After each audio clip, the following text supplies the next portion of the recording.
you. Yes, Senator. And what steps you'll take to guard against potential politicization? Senator, I think the question was, what steps will I take to guard against politicalization? I think it starts with being a good example from the top and making sure that we are nonpartisan and apolitical and speaking the truth to power every day. General Caine, do you believe there's any situation where it would be appropriate for you not to be consulted prior to a military operation? Well, Senator, I'm not in the job yet, so I can't imagine any hypothetical situation where I would not be in the conversation, if that's what you're asking. I believe the joint force, if confirmed, and even if I'm not in the job, the joint force has a responsibility to provide best options to the Secretary, the NSC, and the President. So I can't imagine a case where the joint force would not be in the conversation. Final question. If confirmed, and this is you've got 40 seconds, and this is probably, will take longer than that, so just brief thoughts. How are you going to ensure that the parochialism, which is endemic in every organization, but certainly also in the Department of Defense, is curtailed or focused to a more joint effort? Well, Senator, I appreciate that, and I'll be quick and come back to you with more if need be. But, I'm encouraged by the 648 years of experience that currently exist in the Joint Chiefs of Staff and in the Joint Staff, and I think they're all absolute professionals. Thank you very much, sir. Thank you, Senator. Thank you, Senator Reed. Senator Fisher. Thank you, Mr. Chairman. Welcome, General. Thank you for putting yourself forward to continue to serve your country. As you are aware, there's ongoing efforts to force the Department of Defense to vacate portions of key bands of the electromagnetic spectrum, particularly the lower 3 gigahertz and the 7 to 8 gigahertz bands. General Caine, do you agree that the Department of Defense should have a meaningful co-leadership in any interagency determinations about the future use of federal spectrum? Senator, thanks for that question. There are certain elements of the spectrum that have unique physics associated with them that can impact our combat capabilities. So we certainly want to have a voice in the conversation. Do you believe that it should be a co-leadership, though? Not just a seat at the table, but because of the exquisite assets that the department has and your knowledge of what those are, that you would need to have that co-leadership position? Senator, you asked what the views of the department was, mindful that I'm not in the job yet. And if confirmed, I'd have that conversation with the Secretary about co-leadership related to that. What are the risks to national security if the department is forced to vacate those spectrum bands? Well, Senator, some of that may be reserved for a conversation in closed session at some point in the future. But certainly if we lose portions of that spectrum, we'll lose some exclusivity related to our combat capability. And certainly, one, don't want to tip that off to our adversaries who might be listening, but two, would rather talk about that in closed session. I look forward to having those discussions with you if you are confirmed, sir. General Caine, for the first time in history, the United States faces 2 nuclear peer adversaries in China and in Russia. And yet our planned nuclear force was decided back in 2010 when the threat environment looked very, very different, and it hasn't been reconsidered since then. For example, just over the past few years, China surpassed the U.S. in the number of ICBM launchers it possesses. Russia has suspended the New START treaty, and nuclear saber rattling has been a defining feature of its invasion to Ukraine. North Korea has claimed to test the first solid fuel ICBM. I'm concerned that our current programs or record may not be sufficient to address these future threats or these current threats, let alone future threats. So if confirmed, how would you work with the Secretary, the services, Stratcom to identify and address any insufficiencies so that our nuclear deterrent would remain credible? Well, Senator, and it must remain credible. We must invest in the deterrence side of our nuclear triad, and there's a lot of work to be done there. And if confirmed, I look to work with the incredible leadership at Stratcom. We have a great commander out there who's very smart, dedicated, and technically all over the program out there. And this will be an area of significant emphasis to make sure that we're fielding the capabilities that we need.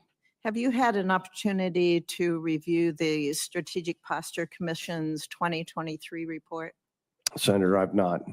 I would highly recommend that you do so. It very clearly articulates projected threats. It identifies potential gaps in our capabilities, and it makes a number of actionable recommendations, many of which were included in last year's NDAA. Finally, General Caine, the Nuclear Armed Sea Launch Cruise Missile, or SLCM, is a Navy program of record that has been supported by this committee on a strong bipartisan basis. I was pleased to see you affirm the importance of SLCM in your advanced policy questions. Can you explain to this committee the importance of providing the president with additional theater nuclear options such as SLCM-N? Well, Senator, when we look at the global laydown of nuclear weapons that you alluded to, the United States having an additional option is a key and essential component to our overall deterrence. And that's where SLCM-N fits into the equation. So it's important that our commander-in-chief would have those options? Well, I won't get out in front of the president. It may be a decision that he has a different view on, but certainly the joint force should offer him that option for his consideration based on the needs of the deterrent capabilities. And it is a program of record. Yes, ma'am. Thank you, sir. Thank you, Mr. Chairman. Thank you, Senator Fisher. Senator Shaheen. General Caine, congratulations on your nomination, and thank you for your willingness to continue to serve the country. I appreciated the time we spent in my office talking about this role and the challenges that you will be facing. One of the things that we discussed was the Women, Peace, and Security legislation that was signed by President Trump during his first term, and it mandates that women should be at the table in conflict resolution and peace negotiations. And at DoD, that's meant having women involved in security cooperation programs that really give us, I think, an advantage over our adversaries like China and Russia. Can you, just for the record, are you familiar with the WPS program, General Caine? I am, Senator, yes. And do you believe that's a DEI program? I do not. Thank you. Can you provide some examples of the operational advantage that, from your perspective, this gives us? Well, Senator, I can just give you my own personal recollections from being deployed before. This was precursors of the program, but when we would go out into the field and after concluding an assault, we would have female members who would, speak with those women and children who were on the objective, and they would help us to understand the human terrain in a new and novel way. And so WPS is, I think, a program that really helps us to understand the full spectrum of challenges that are in front of us. Thank you for that. One of the combatant commands that has been most effective in using the WPS law has been INDOPACOM. Can you talk about how this contributes to the mission that INDOPACOM has? Well, Senator, I'm not familiar with the INDOPACOM specific example. If confirmed, I'll look into it and come back to you with my thoughts on that matter. Great, thank you. I appreciate that. We've been hearing some rumors that have suggested that the administration is considering ending the dual hat policy under which our commander of European Command serves as the Supreme Allied Commander of NATO. The commander of EUCOM has served as the Supreme Allied Commander since Eisenhower, and part of the reason is to ensure that U.S. command and control of nuclear weapons on the continent also prevents nuclear proliferation in Europe. So I'm not going to ask you to comment on what the policy of this administration may or may not be, since I assume it's not been determined. But can you talk about the importance of U.S. leadership in NATO as a result of this dual hat arrangement, and how would you approach mill-to-mill obligations with NATO partners? Well, Senator, allies and partners are a critical component to our ability to protect and defend our values and virtues around the world. NATO is a key component to that. The president's been clear on his views of the importance of NATO, as has the secretary.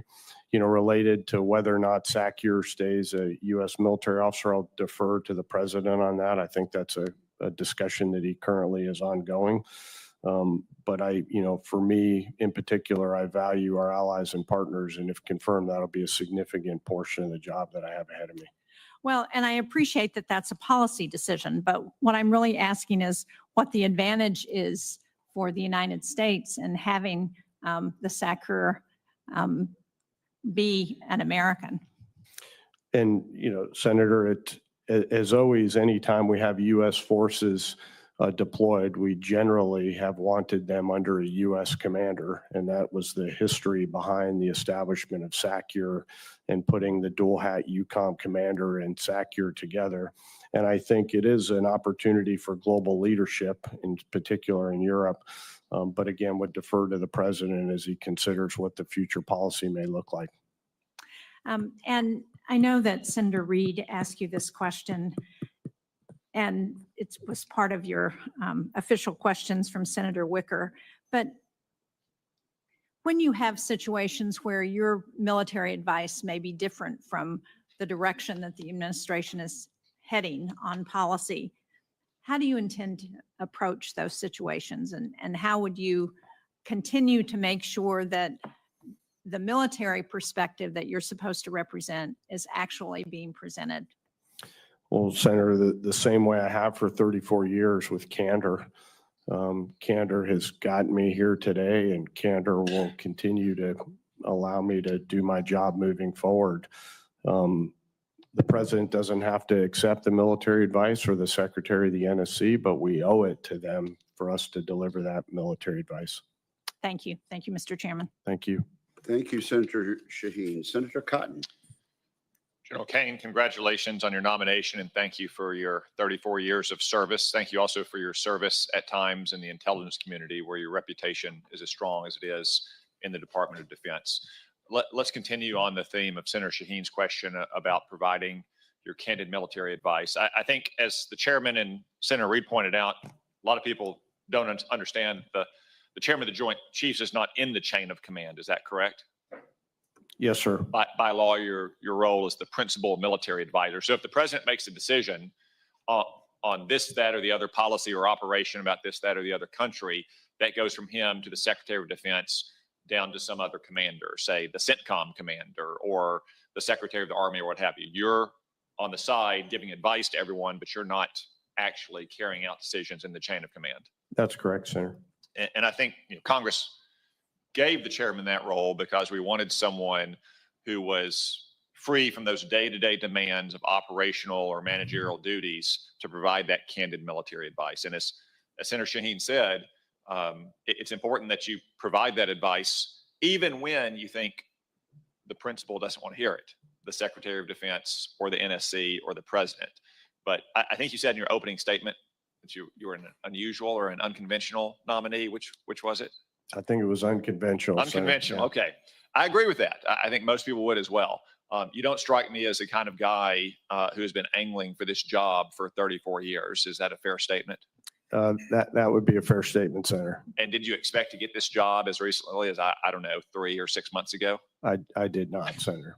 So is there any reason to think that you're not going to be providing your candid and best professional military advice, even and maybe especially when you've gotten wind, say a little birdie has tipped you off that maybe the secretary or the president doesn't want to hear what you have to say?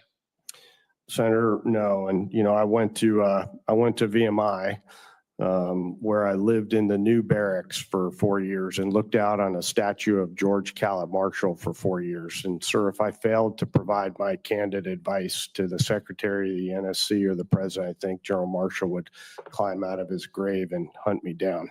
Good, thank you. Because I think every president, every NSC, every Secretary of Defense needs that, especially from a chairman. Not to give them their candid advice when it's welcome, but even when they know it's unwelcome. Now, as you said, though, you're an advisor. You're not a decider. You're not a commander. Once the secretary, in some cases, or the president, probably in most cases, has made the decision, then you're on the side making sure that decision is going to be carried out by the relevant commanders, right? Yes, sir. Thank you. Let's look at something specific in this area now, and that's the threat of Iran's nuclear program. By some estimates, they could be just weeks away from having at least testable, if not workable, nuclear devices, maybe as few as a couple years away from having missiles that could hit us here in the United States. The president has said repeatedly that he wants a peaceful resolution to this crisis. But he's also said, I think as recently as last week, quote, if they don't make a deal, there will be bombing, end quote. He said for at least a decade I've known him that Iran cannot be allowed to get a nuclear weapon. Do you agree with the president's assessment that Iran cannot be allowed to get a nuclear weapon? I do, Senator. And do you agree that because of their missile programs, especially the flimsy cover of the space launch program, that this is not just a threat to our troops in the region or Israel or our Arab friends in the region? This could be an imminent and existential threat to the United States itself in just a few short years. Senator, I think that's an accurate statement. If the president asks for military options to support what he has said publicly, that if Iran is not willing to make a deal, that there will be bombing, do you commit to provide him the best and candid advice you can about viable military options and the likely consequences of each? Senator, I think that's what the job of the Joint Staff is to do, is to provide a range of options for the president to consider and then allow him to select whatever those options will work best for him. Thank you. And finally, there's some hysteria about the prospect of the president ordering these strikes, or someone like you in uniform providing him advice that it's going to lead to another forever war or another endless war. Are you aware of operations, maybe operations against Iran, like the tanker wars in 1988, in which the forceful but discriminate application of military power did not lead to a forever war or an endless war, but rather led to peace and stability? Yes, sir. Those examples in our history do exist. Maybe the Qasem Soleimani strike in 2020 as well, that caused Iran to pull in its horns for the rest of President Trump's first term. Thank you, General Caine. Thank you, Senator. You can answer that question verbally, Senator Caine. I noticed you nodded. General Caine, you nodded your head. Yes, sir. I wasn't sure exactly what the question was, but I agree with you, Senator. Thank you, Senator Cotton, and thank you, General. Senator Blumenthal. Thank you, Mr. Chairman. Thank you, General Caine, for visiting my office. For your service and your families to our nation. You have a record that is exemplary and lengthy. You served in the Air Force, the Air National Guard, and within the intelligence community with extraordinary distinction. This position is not one that you sought, is it? No, sir. Or ever expected? No, sir. And the reason is quite simply that the President of the United States decided to fire the Chairman of the Joint Chiefs of Staff for political and personal reasons. And I must say that I find that abhorrent. And I know that you are not going to comment in those terms on the treatment of your potential predecessor, but would you agree with me that politicization of the military is something that should be avoided at all costs? Yes, sir. The nation and the Constitution all require a nonpartisan military. And would you agree with me that this apparent myth because you've credibly denied it, that you wore a MAGA hat is extremely regrettable and unfortunate. Sir, I just know that I have always upheld my oath of office and don't believe the president said I was wearing a MAGA hat from what I've listened to the tapes. You don't believe he ever said it, but it has been attributed to him. Sir, I think maybe he was talking about somebody else when I went and listened to the tapes. Let me ask you, because of your extraordinary service, General, and I can't imagine anyone better qualified to answer this question. If you heard that a mission of the kind that was discussed on an unsecure platform, Signal, and you were in one of those planes about to launch on that mission against the Houthis,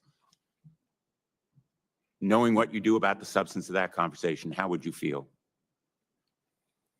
Well, Senator, I stand by what I said before. I think we all can agree that we need to always protect the element of surprise. And that element of surprise was very likely lost if there had been any intercept by one of our enemies or adversaries that could be conveyed to the Houthis, correct? I mean, Senator, that's a little bit of a hypothetical question, but I am thankful, as always, that we protect our servicemen and women who are going into combat operations. But there are a lot of pilots and other military men and women who are understandably angry about that call, correct? Sure, I've not had anybody come to me and tell me that they're angry about it, so I can't comment on that. Have you read reports about that reaction to the call? I have not, Senator, no. Would you agree that that kind of reliance on Signal for that kind of conversation should be avoided in the future? Senator, I just know that I have always used the right system for the right kinds of communications. I don't know in particular, what information was classified in what way on that Signal chat. I know that we must preserve the element of surprise. That platform is not a hardened and secure platform. That platform is encrypted, but not secure, I believe, in the definition of the term secure. Let me ask you quickly on another topic. Would you agree that the Columbia class program is the Navy's, should continue to be an acquisition priority along with the Virginia class? Senator, I do think Columbia needs to continue forward at a pace and tempo equal to the threat. My time has expired. Thank you, Mr. Chairman. Thank you, Senator Blumenthal. Senator Rounds. Thank you, Mr. Chairman. General Caine, once again, thank you for taking the time in my office to visit with me about a number of the items that you're hearing about today. I want to go back specifically to an item that Senator Fisher began talking with you about, and that is with regard to the spectrum and the challenges surrounding it. And the reason why I want to use that as an example is because I know that General Milley and General C.Q. Brown, both in their role as the Chief of Staff and providing their best military opinion and advice, were put in a position literally of saying to other people within other administrations that this particular part of the electromagnetic spectrum, which is currently controlled by the Department of Defense, is critical to our national defense. And in fact, over the last several years, I have asked in front of this particular committee well over 24 uniformed officers to specifically discuss the need to maintain control of specific portions of the electronic spectrum. In particular, I've asked whether or not the 3.1 to 3.45 gigahertz band, if we were to lose that from DoD's specific use, if that would negatively have or would have negative consequences for our warfighting capabilities. And I have had 100% agreement that if we lost that, it would have negative consequences. Would you agree with that assessment? I would, Senator. Thank you. You will be asked at some point, because this is a valuable commodity. There's a limited amount of electromagnetic spectrum available, but there are interests within the United States that would love to have access to this without regard to what it would do, or not understanding what the impact would be on our national defense. Are you aware that under President Trump's proposed concept of a golden dome or a missile protection system, that a number of the radar systems that would be required to be in effect for that to move forward are found within the 3.1 to 3.45 portions of the spectrum because of their unique physical or physics competencies? Senator, I'm familiar with the basics of that frequency spectrum. I don't know what particular radars Golden Dome has brought into their mix of equipment, but that would not surprise me. Thank you. I just think this is part of the discussion that's been here today has been a concern by the committee that any person that has the role of the chairman of the Joint Chiefs recognize just how serious their role is with regard to providing to a very, very group of powerful individuals the best professional military advice that they can provide, and recognizing that while you don't control the policy that is set, your role, as this committee sees it, is in many cases the last resort to providing the right types of advice that elected leaders have to hear, regardless of whether or not they want to hear it. My understanding, and once again, I'll ask you to just confirm it, you recognize that that is your primary responsibility. Senator, I think that's the most important part of this job and the essential part of this job. And if confirmed, you have my commitment that I'll always speak truth to power. Well, I think you'll find that this committee will be very supportive of you in that role. General, the B-21 Raider is one of the most capable military platforms the world has ever seen. It will play a crucial role in any conflict the U.S. faces against a near-peer adversary because of its ability to operate in a highly contested environment. The Air Force has committed to at least 100 B-21s, but given its dual missions of conventional long-range strike and nuclear deterrence, many of us believe that we will need a number closer to 200 bombers. If confirmed, would you be prepared to advocate for more than 100 and perhaps as many as 200 of these platforms if a review of our war plan suggested that that is what required for our operational plans moving forward?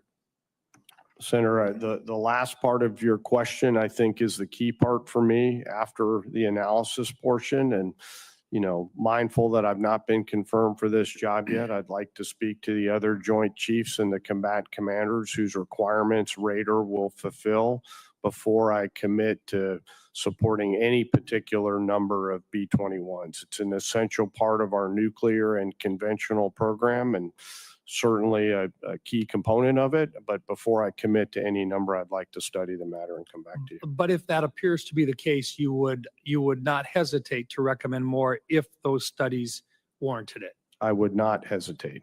Thank you. Thank you, Mr. Chairman. Thank you, Senator Rounds. Senator Hirono. Thank you, Mr. Chairman. General Caine, with all due respect to you, we should not be here today. This hearing is happening only because of the unprecedented dismissal without cause of General Brown as chairman. As a highly respected military leader, General Brown faithfully served our country for decades.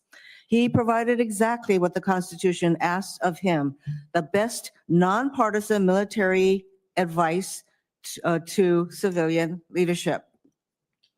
However, for an administration that is claiming to be the most, quote, transparent in history, end quote, no reasonable justification has been provided for General Brown's termination. Instead, General Brown's dismissal reveals, once again, President Trump's intention to install yes men and women with fealty to him and not to the Constitution or the American people. Now, General Caine, you said you will always speak truth to power in your responses to advanced questions.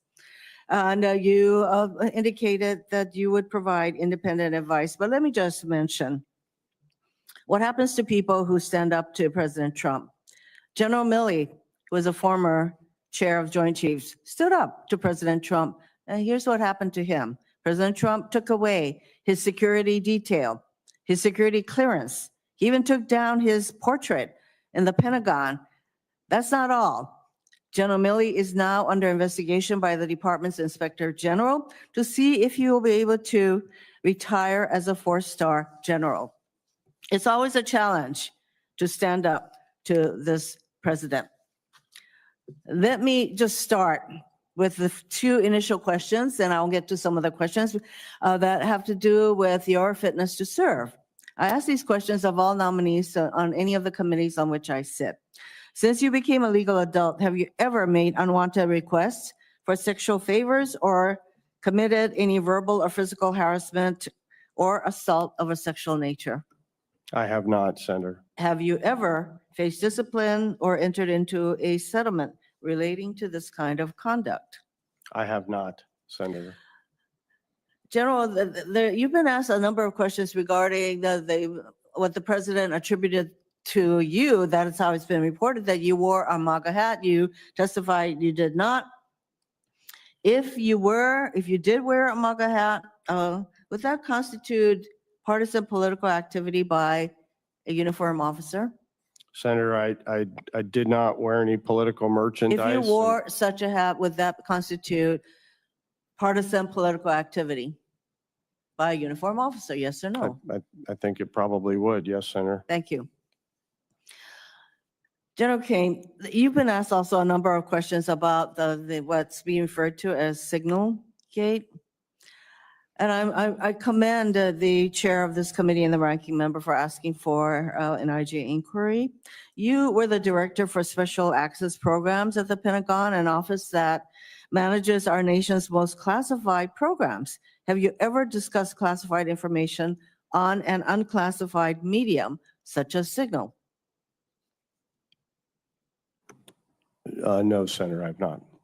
What would be the consequences for discussing a special access program on Signal?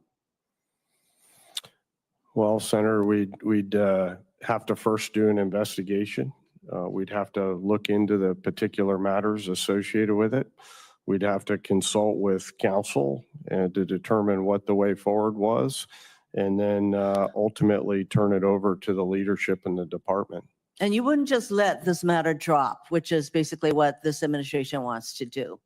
Well, Senator, I think that it's a little bit of a hypothetical situation asking me about what would happen if a SAP was dropped into Signal. It's really not a hypothetical. It is what is confronting this administration and what's happening. You know that we need to preserve the element of surprise. Is discussing the kinds of matters that were discussed on Signal preserving the element of surprise?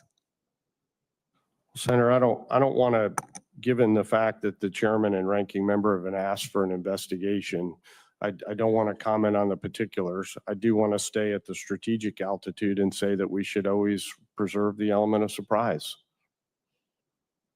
I think it was a very simple question, whether or not talking about the things that have been reported, whether that preserved the element of surprise. I would say that if you're truly speaking truth to power, that the answer would obviously be no, it does not preserve the element of surprise. That is why we need to have an inquiry. Thank you, Mr. Chairman. Thank you, Senator Hirono. Senator Ernst.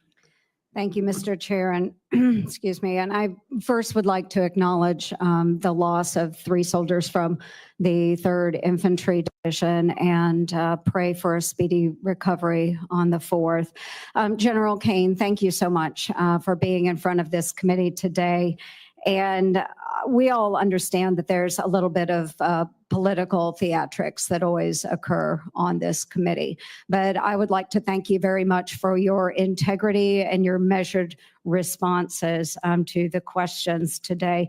You are carrying yourself with dignity and respect, and that's what we would anticipate and expect of anyone that will be serving as our the chairman of our Joint Chiefs of Staff. So thank you very much for that. You stated that you are an unconventional leader. moving forward. And I in particular am very excited about that because you have served on active duty in active duty Air Force, but also in regards to my own service, you are a National Guardsman. And thank you. It gives you a very well-rounded perspective when it comes to the men and women that serve in various capacities for our great armed services. But also very important to me is the fact that you have served as an entrepreneur. And this brings a different level into the position that you are hoping to attain. And that leads me into my question. I've been very focused on our defense budget efficiency and auditability. And we spoke about this in my office. Because you have the eye of a businessman, you know that your investment dollars are very important going into a business. So you will understand that every dollar going into our Department of Defense is also going to be very important for our war fighters and those that support them. The Department of Defense, despite managing the largest discretionary budget of the federal government, has yet to pass a full financial audit. We understand that this failure is eroding public trust in the department and hinders our ability as Congress to allocate those resources effectively, and our frustrations just continue to grow. So, General Caine, if you are confirmed, what steps will you take to ensure the DoD finally passes a full audit by 2028 as required by the law, or ideally, if at all possible, even sooner? Well, Senator, thanks for that question. Is not only as an entrepreneur alum, but also an American taxpayer, we owe it to the nation for the department to pass an audit. There are very few levers that the chairman, if I'm confirmed, that the chairman can throw other than to encourage the services to be prepared for that audit. And that's something that I'll take on if I'm confirmed for the job. Yeah, thank you very much for that. And in regards to our Special Operations Forces, I serve as the chair of the Emerging Threats and Capabilities Subcommittee and will continue to advocate on behalf of our SOF.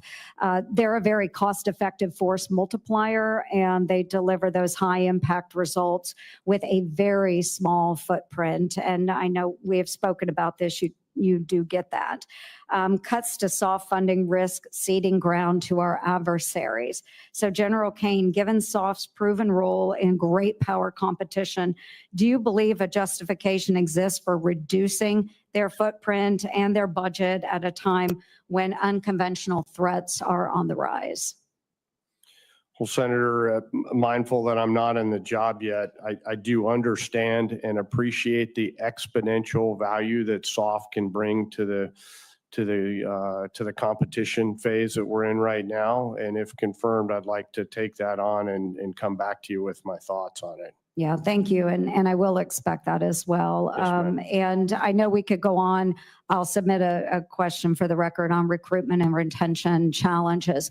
But I just want to close by saying I'm very grateful that President Trump has nominated you to serve as our chairman for the Joint Chiefs of Staff. I do think that you will bring a different level into this position, a different eye, a different way of looking at things. And we are in very challenging times. We all recognize this. We need a change. You are that change. So thank you very much for being willing to continue to serve in this capacity. Thank you, Mr. Chair. Thank you, Senator. Senator King. Thank you, Mr. Chairman. General, congratulations on your nomination. We've discussed, almost every member of this panel has discussed the importance of giving straight advice to the President and the Secretary of Defense. These are two very strong personalities. The Oval Office is probably the most intimidating room in the world. And I hope you'll reiterate, you mentioned you owe it to them to give you the best advice. You also owe it to the country that you give them the best advice. You mentioned to me when we discussed this before, you have been retired. You didn't expect this job. You don't need this job. Give me your straight ahead commitment that when the chips are down, you're going to argue for your best military advice. Senator, I don't know any other way to operate as a leader. Is my job, if confirmed, is to always provide best military advice to the president, the secretary of the NSC, and to Congress, and to do so with candor every day. That as everybody has mentioned, particularly Senator Rounds mentioned, that this is really the principal responsibility of the job. And we're in a very dangerous moment. As you know, there are potential conflicts all over the world. So you're going to be called upon probably in the matter of weeks to make these kind of calls and to provide that advice to the president. So I look forward to your honoring that commitment that you just made and making clear, not only providing advice, that sounds sort of neutral, but advocating for advice, saying this is what we believe the best military advice is. Let me move on. It worries me sometimes that we have a tendency, particularly in national security, to move our focus from one area to the other, and then we neglect the area that we're missing. What I'm very worried about now is a resurgence of terrorism. Syria potentially could become another base for ISIS. There are thousands of ISIS fighters in jails in Syria. If they're released, that could be a major challenge. West Africa is now a major area of al-Qaeda activity. Talk to me about the terrorism threat and the fact that we can't forget it because 19 people changed American history on September 11th, and it doesn't take many terrorists to create serious problems for this country and for people around the world. Well, sir, I think I don't know that I could say it any better than you just did. We have to keep our pressure on the terrorists who would Can you continue be to sure like. that you got that in the record, what he just said? Go ahead. It's not something, Senator, unfortunately, we can ever take our eyes off of completely. The challenge that somebody who would want to do harm to us or to our interests around the world is not going to go away anytime soon. And one of the concerns that I have, we always talk about deterrence. That's the mainspring of our defense strategy. But deterrence doesn't work with a terrorist with a nuclear weapon. They don't have a capital to blow up. They don't care about dying. The defense against that eventuality, which I think is absolutely terrifying, is intelligence. And I hope that you will continue to focus the forces in the Pentagon on intelligence and intervening if there's any threat of nuclear material getting into the hands of a terrorist organization. Yes, sir. Finally, in terms of your leadership within the military, and I know that you're a passionate advocate for our warfighters. One of the things that concerns me, and I'm going from this meeting to a meeting of the Veterans Affairs Committee, is the transition from active duty military to retired, which you have experienced. And the testimony that we've had at numerous hearings is it's inadequate. It's improved in recent years, but there's still gaps that it's very complex, and military active duty people going into veteran status. It turns out it's the highest propensity for suicide in the first couple of years after the transition from active duty. So I hope that's something that you will pay some attention to. I believe that as much money, effort, and time should be spent on transition out as we spend on recruiting in. Well, Senator, it is a bit of an arduous process. I can personally attest to that. And so I appreciate your leadership on helping the veterans of the nation to transition appropriately. And it is an area of risk for sure. And I'll keep my eye on it if confirmed. I hope you will. Thank you very much, General. And again, congratulations on your nomination. Thank you, Solemn Senator. obligation. Thank you. Senator Kramer. Thank you, Mr. Chairman, and thank you, General, for your service and for your willingness to step back into the gap. And while I agree that the dismissal of your predecessor was unfortunate, it's behind us. And I cannot think of a better person to replace General Brown than you. And frankly, the unconventionalness of you as the president's pick is in and of itself brilliant in my view. But when you look at your actual history your actual service and the diversity of it, I just can't imagine a better choice.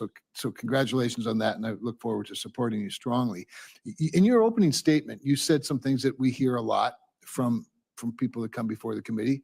In your response to Chairman Wicker's legislation dealing with the acquisition reform stuff, very welcoming. But everyone says that.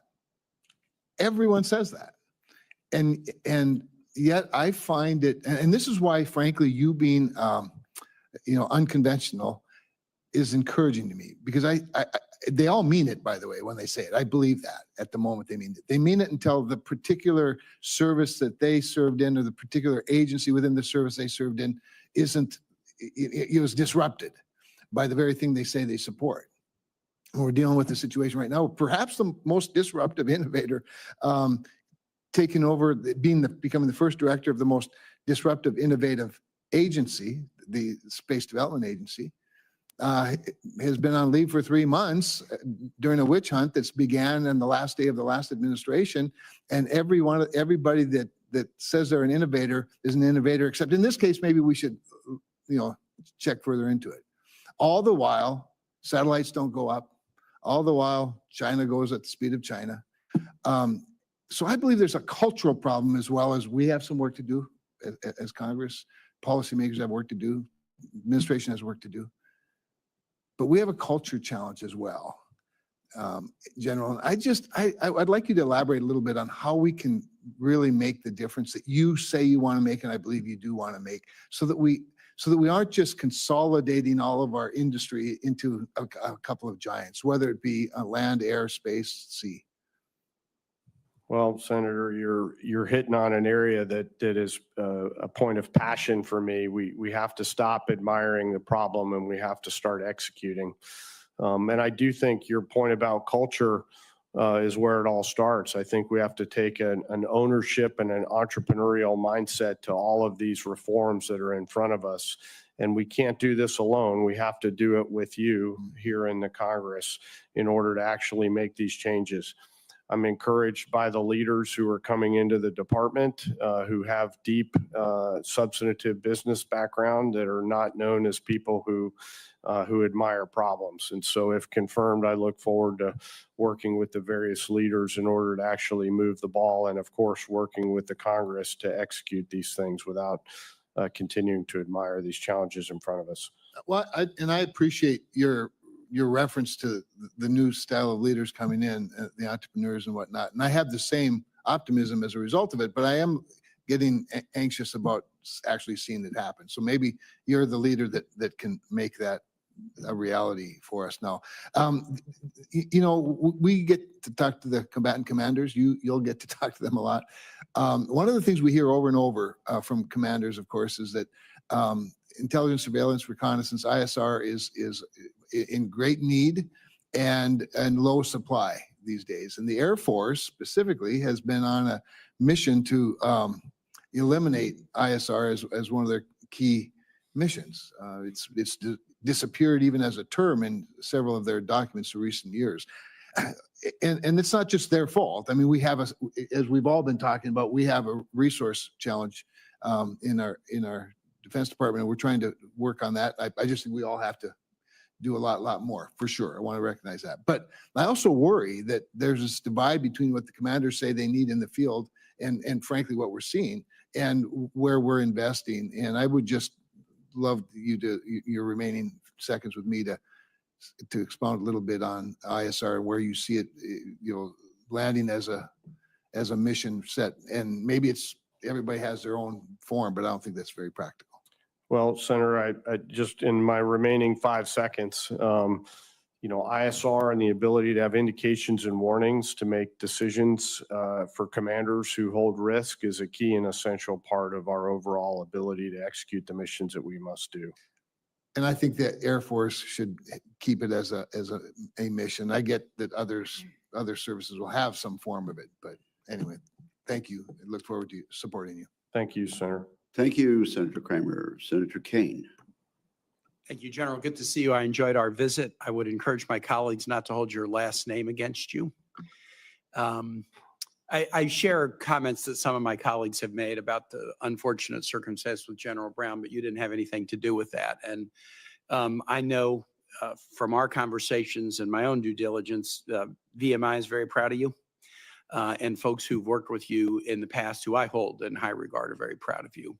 And a lot of the questions that have been asked, kind of trying to really drill into your ability to give the best candid advice. I think your career has demonstrated to my satisfaction that you will do so. One of the things that I really like about your background, and I think Senator Ernst and others have commented on it, is, active and guard, DOD and private sector, at the Pentagon, at the White House, at the CIA. You've seen pretty deep interaction with allies. You've really seen the breadth of our military mission in a way that I think is the kind of experience that would inform that judgment that you need to provide. And in fact, in a way, the role of the head of the Joint Chiefs, the chairman of the Joint Chiefs, as Senator Cotton was walking you through, the work that you did at the CIA was a little bit the same role. Why don't you describe in a little more detail that posting to the CIA? Yes, sir. And what your job was in that? Because I think it's almost analogous. The advice you were providing to the CIA director, best military advice, is pretty analogous to the advice you'd be providing to the SecDef and the commander-in-chief.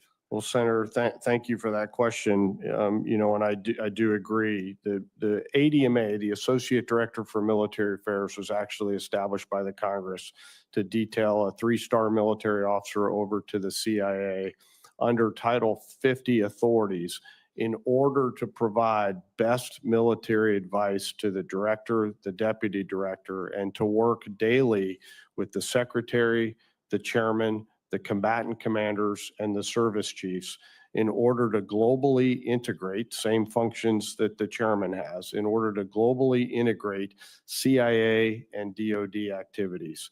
And if confirmed, I'll continue to do that, working with the best of the Title 10 forces, the best of Title 50, what the State Department can bring to the table, what the rest of the interagency can bring to the table, along with our allies and partners. And so while I'm mindful that I've not led at the 4-star level, this is not a command job that I'm being considered for. It's an advisory job.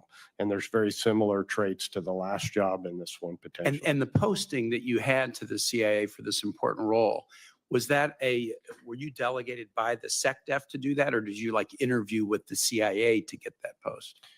Sir, I was nominated by the department and interviewed by the CIA, and as far as I understand it, the CIA made the selection. But you were the nominee of the department. So I do think that the role is an important one. The one thing I don't see in your resume, but I suspect it's probably there, and your resume is too long, is interaction that you had with the State Department over the course of your career. Could you talk about that a little bit? Yes, sir. My first real substantive interaction with the State Department was actually when I was a White House fellow at USDA, and we were charged with working on the global pandemic plan surrounding avian influenza, H5N1. During the Bush administration. Yes, sir, during the Bush administration. And, that really began my substantive appreciation for what the diplomatic element of power can do. And that continued through my time in the military overseas, and have deep regard and appreciation for what the State Department can do for us. I think all of us at times have been frustrated with silos, that the states in their silo, Intel in theirs, DOD, Pentagon in their own silo. And sometimes having the different perspectives is great. If everybody's just singing, the exact same note, you sometimes wonder whether it's groupthink. So getting some different perspectives can be helpful. The fact that you've been in all parts of the kind of broad national security family gives me some real confidence in your judgment coming into this position.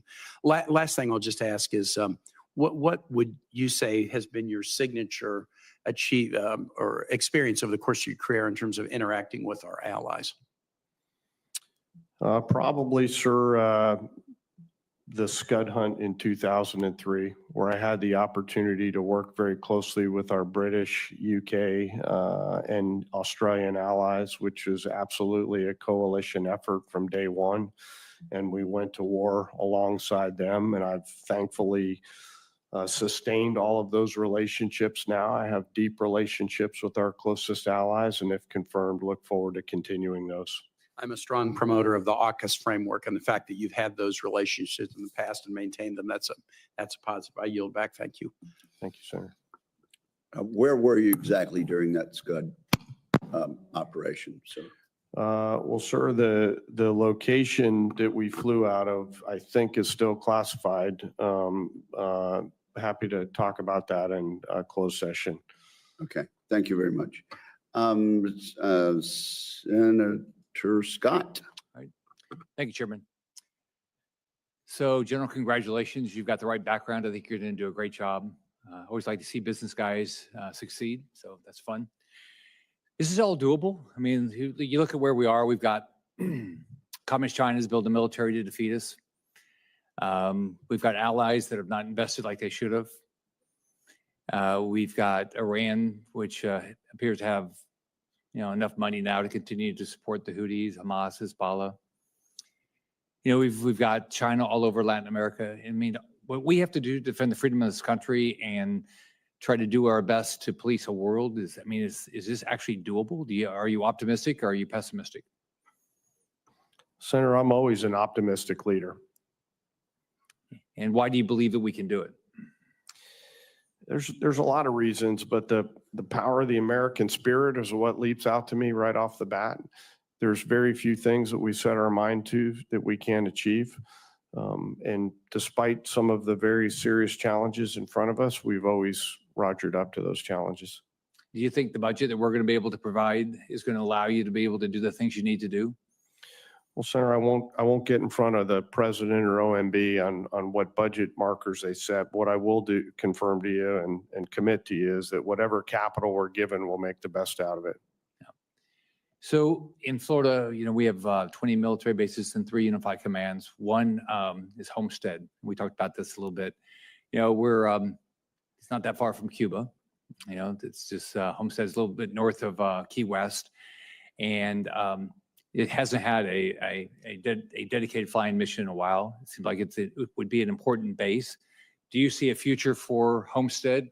And do you think it ought to have a flying mission? Well, Senator, I won't get out in front of the service, but if confirmed, I'll definitely talk to the Air Force Reserve Command and the Air Force to see what they're thinking around flying mission at Homestead. The history of that unit and that base is exemplary. They were with us in the Scud hunt. A small component of them were there with us back in 2003, and I've got deep appreciation for the culture and history of that unit. This is the first time I have the opportunity to be the chairman of the subcommittee on sea power, and as you know, we have not been able to build ships, maintain ships, keep ships ready. How do you think that's going to change? Well, I think it's a significant challenge for us, and we've got to up our game. I'm encouraged by the SECNAV's focus on this, and we've got to get to our congressionally mandated number of 355 ships as soon as possible, which includes our ability to sustain them and repair them around the world, and we've got real limits right now. According to the Navy, they provide the combatant commanders with 40% of their requirements. Didn't make much sense. In business, if one division they need to deliver 40% of its work, we base the budget on the requirements needed. Do you think there's a different way we ought to be allocating resources? Senator, I'm sorry, could you repeat the question again? The combatant commanders, they're only getting a portion of what they're asking. Is there a better way to allocate the resources? Well, Senator, I appreciate the question. The challenge is that we have to globally integrate all the combatant commands, and there's never a loss for tension between the COCOMs. What I trust is that the Joint Staff and the Joint Chiefs are looking carefully and thoughtfully considering where that balance is, and then passing those options to the secretary for him to decide on where that allocation may be. Until we have such capacity that there's no need to do that, I think we're going to continue to balance those capabilities and capacities across all the COCOMs. So my final question is, what drives you? Why do you want to do this? And what, if at the, let's say you did this for 4 years, what would your goal be at the end of those 4 years that you said, we got this accomplished? Well, Senator, doing my part to make sure that we have a safe and prosperous United States of America, that the military element of power has delivered the deterrence capability that we needed to, and we've taken care of our families and our force along the way. Thank you. You'll do a great job. Thank you, Senator. Thank you very much, Senator Mullen. Thank you, Chairman. And thank you, General, for wanting to step back into service. Your retirement didn't last too long. And the idea that you're willing to jump back and serve just speaks volume to the true inner spirit that you have. And I want to thank you for doing that. You have made a tremendous amount of sacrifice already. And you know, eyes wide open, what this job is going to entail. You have some real challenges ahead of you. And I want to start first to talking about the defense industry. I know you're familiar with the so-called Last Supper in 1994, to where we basically encouraged our defense industry to consolidate. I'm a firm believer in looking back and looking at things of where it went wrong, because since then our defense industry really hasn't been able to deliver on time and on budget on some of the most critical needs we have. We've seen from our planes in the air to our ships in the shipyards to the equipment that we're needing is constantly behind what we're needing. Today, when we ask for technology that's being used against us or that our adversaries have already may achieved, when we ask our defense industry to deliver, it's 5 to 7 years. If we're lucky, it's 3, and yet it's never on time. Now, you come from a unique position, being active, being reserve, and being in the private sector. I feel like that this is one of the biggest threats that we have. We have a technology need today, and it's being delivered 5 years from now. We are 5 years behind. Sir, how do you plan on tackling this? Because I do feel like this is the biggest threat to our military today. Well, Senator, I agree. It's a huge problem. Technology is evolving so quickly that every time we field capabilities, they're obsolete oftentimes when they hit the force, and that's not acceptable. I think it goes back to something that the chairman and I talked about at the beginning of the hearing, and that's related to having agility in our requirements and building a system of acquisition that allows us to take advantage of the current technologies, not those of the past. And so if confirmed, you know, I'll work with the Joint Staff, the Joint Chiefs, and of course OSD to pick up the speed, pace, and tempo of fielding the capabilities that we need that are not obsolete. How do you plan on bringing private industry back in to actually go around some of our primes that are incapable of delivering in a quick fashion? Well, Senator, I think we need a mix of both startups that are new entrants to the industry, but we also do need the primes. The answer is E, all of the above. There are components that the primes can only do, and we have to leverage that capability. And then there's a bunch of things that new entrants will do to move forward. So, you know, I think the answer is, as I mentioned, all of the above. I agree that the primes are important, but they have failed miserably on staying on budget and on time and being adequate to delivering today's needs. I don't like rewarding those that have not delivered on our adequately when we've asked. And we know that's been a problem. So holding them accountable is important. Now, I want to switch gears real quick about Afghanistan. It's deeply personal to me, and I know it is to you and anyone else that had the privilege of serving the nation in Afghanistan. But because of our disastrous withdrawal, I feel like there's a hesitation in our military and our military family to actually step forward and make that sacrifice again. I think there's a lot of doubt that the United States is able to stand behind what our first mission is, and then to be able to bring pride to those that sacrificed. With that brings a morale issue to those that are still serving, those are sometimes with the most experience in there. And I feel like we may be having a drain and knowledge of those that have sacrificed so much. How do you plan on retaining those and restoring that trust back in the military that says, hey, we got you. We're not going to leave you on the battlefield. We're not going to let your sacrifice die, but we're going to let you walk away with a tremendous amount of pride, knowing that your sacrifice meant something to this country. Well, Senator, I appreciate the question. I think that's one of our most important jobs as leaders, whether it be at the chairman level or all the way down to the platoon leader level, is inspiring those who serve, taking care of them always, but also making sure they know how much we appreciate them and their families and their service. But that doesn't address what happened. Well, Senator, you mean in Afghanistan? Yes. That withdrawal was not what anyone would have wanted. Very difficult circumstances. I think the officers on the ground did the best that they could with the policy decisions that were made. We mourn the loss of the 13 at Abbey Gate, and we have to hold those accountable if there was something for them to be held accountable for. And I know the department is looking into that. But again, most of those professional military officers were executing the direction and orders of policymakers above them. Thank you. General, is it accurate to say that Afghanistan was a forever war? I'm not sure what the doctrinal definition of a forever war is, but it certainly it was a long, long time.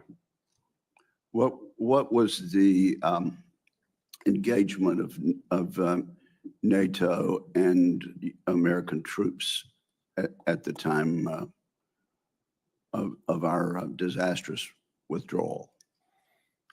Well, sir, I think there were still U.S. forces on the ground and still NATO forces on the ground. I'm not exactly sure what your question is. Were there casualties? At the very end, there were, yes, sir. Oh, no, in the last year before the disastrous withdrawal. There were no American casualties. Not that I'm aware of, sir. Yeah. Yes, sir. Thank you. Senator Gillibrand. Thank you, Mr. Chairman. Thank you, General Caine, for being here. Thank you for your family for their support of this appointment. Based on your understanding of relevant classification and authorities, do you believe that any of the information that was shared on the Signal chat was classified at the time it was sent, particularly the details about timing of the target and for the manned U.S. aircraft and other details related to the exact plan? Senator, I didn't see the original CONOP, as I mentioned earlier in my testimony. I think we should always preserve the element of surprise. And that's a key and essential thing that we owe our warfighters. What would you have done if you were on that text chain? Well, I wasn't. And I think that was a political partisan text chain with policymakers at the political level only. So I can't hypothetically guess what I would do, but I would not have, we would not have. I wouldn't call that a political or partisan text chain. It had the head of intelligence, it had the head of the CIA, it had our Secretary of Defense, it had the national security top advisors for the president. And to share that type of information from a military perspective, I can't imagine if a subordinate of yours shared that type of military information in an unclassified setting, such as a Signal text chain, they would be fired, would they not? Well, Senator, as I mentioned earlier, I think, the chairman and ranking member have called for an investigation. And so I feel like it's appropriate for me to withhold comment until such time that it's either determined that there will be an investigation or not. Well, what would you do in a different scenario. If you see classified information or war plans information or tactical information on an unclassified chain, what would you do to stop the conversation? Well, I think I would weigh in and stop it if I was a part of it, but in this case, I wasn't. Thank you. The worldwide proliferation of unmanned aerial systems is an undeniable national security threat, creating challenges in both funding and capability. How do you believe the department and joint force should approach these two challenges of funding and capability? Well, Senator, it's definitely a big challenge in front of us. The mass and simultaneity of especially small UASs is one that is concerning to me, both from a technical standpoint, but also from a policy standpoint. You know, as I'm sure you're aware, we have somewhat limited capabilities in some cases inside the domestic U.S. to stop some of these UASs. I think we have to continue to fund the research and development to counter them. Well, let's make it more direct to you. When you have drones hovering over Langley for a 2-week period, appearing and disappearing without our technology being able to track or trace it, without having the authorities to follow the UAS to its point of departure and its point of return, that creates a serious national security risk if those UAS are indeed being operated by Russia, China, or Iran. So what will you do to protect the military bases and the military secrets that are under your purview? Senator, if confirmed, I'll continue to put the appropriate amount of pressure and interest on that to work in conjunction with the commander of NORAD Northcom, General Guillot, who's doing a fantastic job on this issue and others, to continue to work with the private sector to find the capabilities that we must have that we currently don't have to prevent this from happening again. Which capabilities don't you have? Do you lack the authorities, or do you lack the technological capability? Senator, I think it's a little bit of a mix of both. There are some authorities issues related to airspace directly over U.S. military bases and then transitioning outside of the geographical boundaries of that military base, and who has cognizant authority over those small UASs at that point. And then I think there's some technological challenges in the states around stopping them and actually downing them. There's always collateral damage concerns and those types of things. Will you seek the authority to be able to take down UASs above military bases? If confirmed, I'll speak with the commander of NORAD Northcom and the relevant state and local authorities to make sure that we're illuminating those discussion points. Senator Cotton and I have legislation to do exactly that, and I would request that you review that legislation. Thank you, Mr. Chairman. Do you have co-sponsors, Senator? I don't know yet, but I can ask. Thank you very much. Senator Tuberville. Thank you, Mr. Chairman. Thank you, General, for being here, your service, and congratulations on your nomination. You're nominated to be the senior military advisor to the President of the United States. What a chore. I remember a time when generals and retired senior officers would avoid political discussions. It was extremely uncommon for a former senior officer to even endorse a candidate for political office. Lately, that approach seems to be an exception, not the rule. You know, some of your predecessors even appeared to support political positions while in uniform. Your predecessor was deeply involved in politics, which should not be part of this approach. General Caine, in your own words, how would you describe to this committee the importance of your responsibility and commitment to provide the best military advice, even when that advice might differ from what the President of the United States believes? Well, Senator, thank you for that question. It ultimately is the whole job, is to be the principal military advisor to the president, and pursuant to that job, provide the president with best military advice, even when the president may have different feelings about it. And that is exactly what the nation pays me to do. So if confirmed, that is exactly what I'll do. General, when you take this job, what's your number one concern?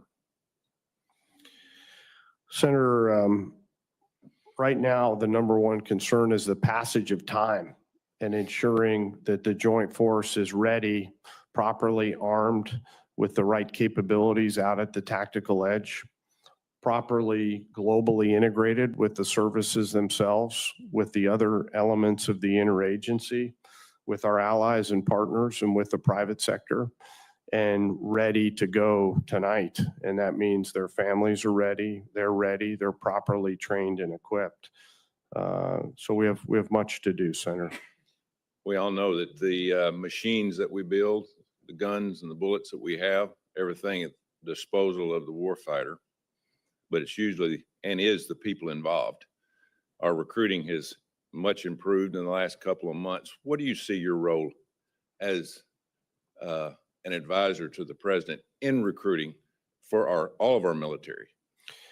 Well, Senator, we don't have much of a military without the incredible 2.8 million members of the joint force that selflessly join the service to do something more important than themselves.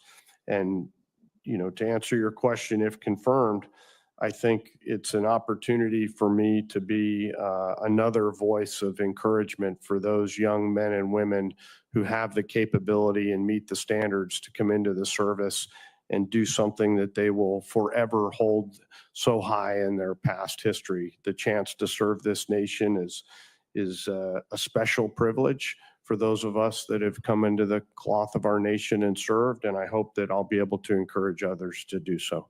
Being the chairman of the Subcommittee on Personnel of the Armed Services, we had a hearing last week with our West Point or academies, Naval Academy and Air Force Academy. I would hope in the future, and I know your job is to inform our president and keep him advised of everything, but I think that your job too would be able to work with our academies in terms of our leadership, help build that leadership to a higher standard, to keep it to a higher standard, to build and let our young men and women know that that's where it all starts. If we don't have leadership, we don't have anything. And I think that's a good point, that to pass on to the president. Obviously, your information you give to the president is going to be number one, but also build and help build our military is going to be a huge part of you. I think a part of your job. What do you think? I agree, Senator. Thank you. Thank you, Mr. Chairman.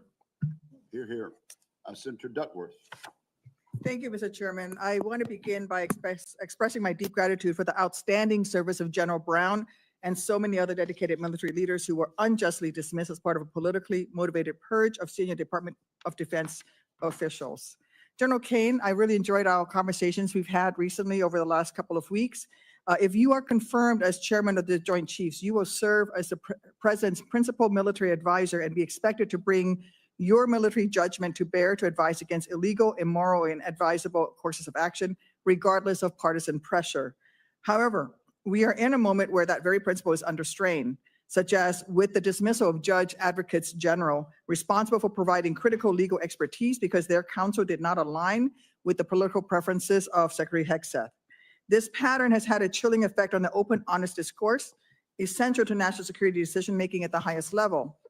Now, the lives of our service members and future of our national security depend on expert, qualified leaders who understand that their decisions have real life or death consequences.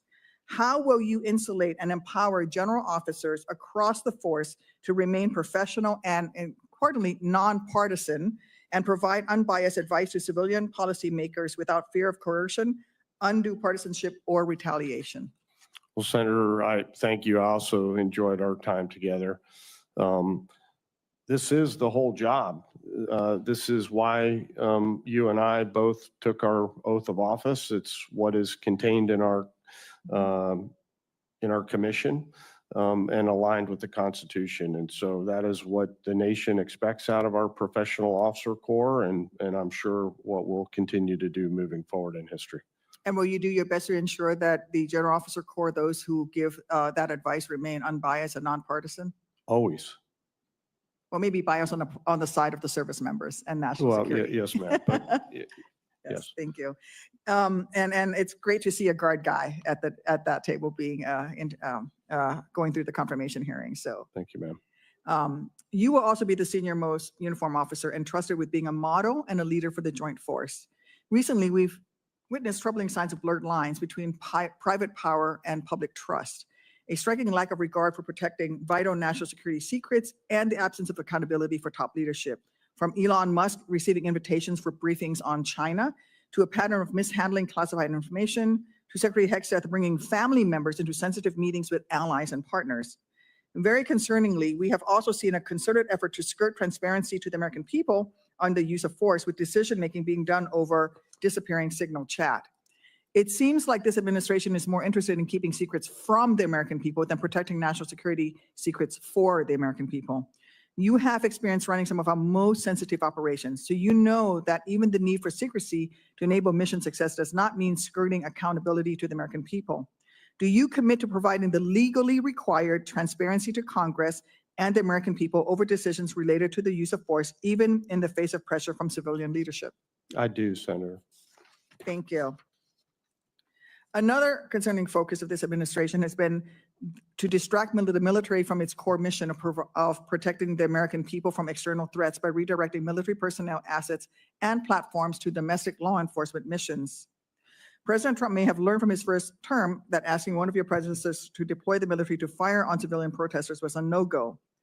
So instead, he has turned to a form of insidious tactics, linking criminal activities or undesired political speech to hostile governments like Venezuela or terrorist groups like Hamas in order to legitimize military involvement. In fact, this kind of threat inflation is exactly what dictators do. The separation between military missions and civilian law enforcement is a core tenet of our democracy and exists not only to protect the rights of American citizens, but also to preserve the integrity of our armed forces. When military personnel are thrust into law enforcement missions, it places them at risk of moral injury, of being asked to enforce partisan concerns rather than to defend the nation. It compromises not just their mission, but their conscience. What steps will you take to ensure that U.S. military personnel or assets are not inappropriately used in law enforcement capacities that distract the military from its core mission, undermine readiness, and threaten public trust? Well, Senator, thank you for that question. I think there's, strong systems in place, legal systems in place that prevent any missteps there. It ranges from Title 32 authorities to Title 10 authorities, and have no reason to believe at this point that those are insufficient in any way. Thank you. I enjoy working with you, General. Thank you, Senator. Mr. Chairman.